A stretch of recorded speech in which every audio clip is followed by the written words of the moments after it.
Nākošais izaicinājums tieši tā kā tu teici, faktiski viss citādākais sākās ar ēdienkarte, jo tur nav angļu valodā nekā.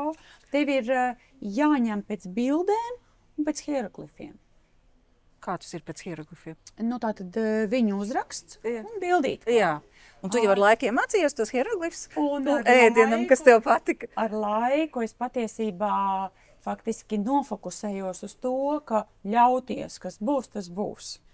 Jo arī, piemēram, Riokanā man bija 2 reizes dienā ēdināšanas ceremonija, kurā man bija šatad 9, šatad 12, šatad 18 ēdienu.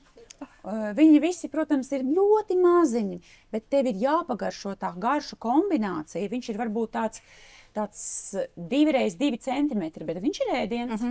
Un viņā ir salikts iekšā gan kaut kas no gaļas, gan kaut kas no dārzenīša, gan kaut kas no konkrētas mērcītes, gan no specijas. Un tu viņu apēdi. Un tad tu pēc tam domā, kas tas bija. Labi, pēc tam man atnes arī angļu valodā. Bet aprakstiņu.